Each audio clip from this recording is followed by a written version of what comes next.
Hello बच्चों, let's see this question. This question says removal of apical or terminal bud of a flowering plant or pruning of a flowering plant leads to जो apical bud होता है सबसे topmost part flowering plant का, अगर उसको हटा दिया जाए तो वो क्या करता है?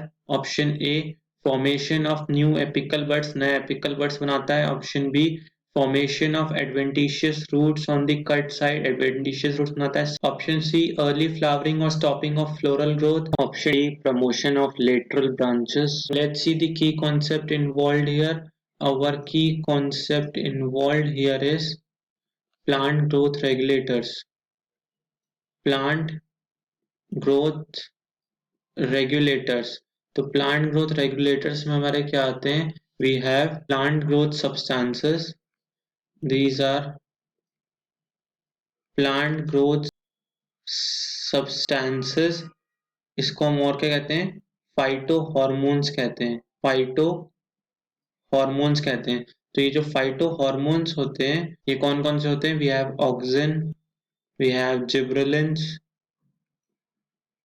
We have cytokinin,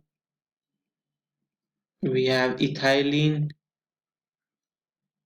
we have abscisic acid.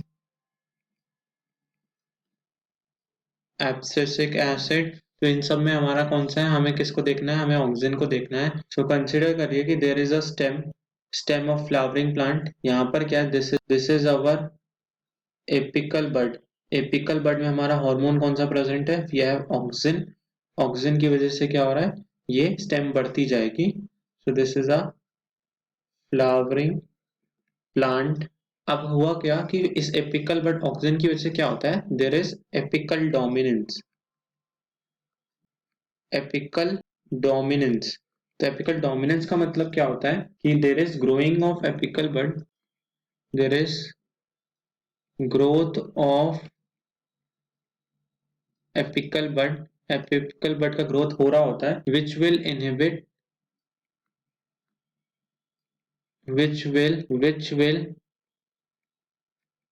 inhibit the growth of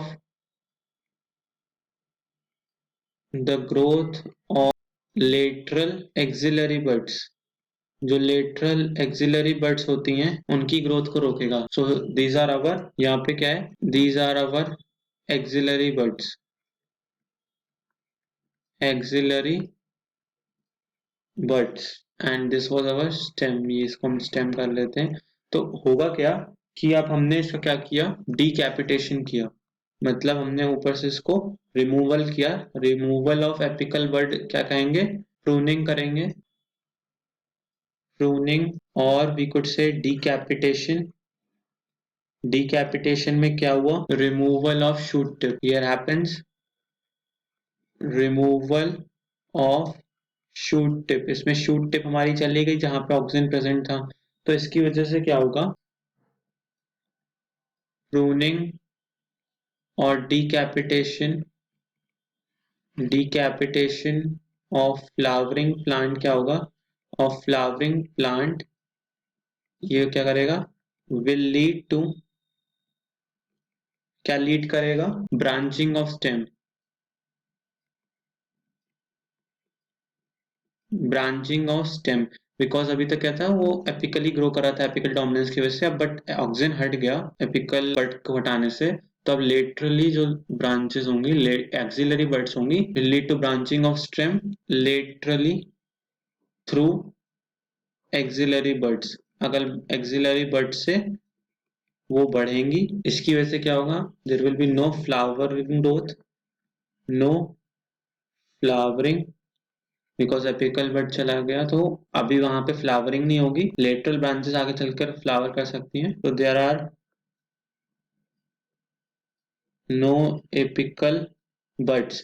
apical buds नहीं बची, अब लेटरल एक्सिलरी बड्स बची हैं जो कि लेटरल ब्रांचेस करेंगी. Then we have no flowering, no apical buds and no adventitious roots.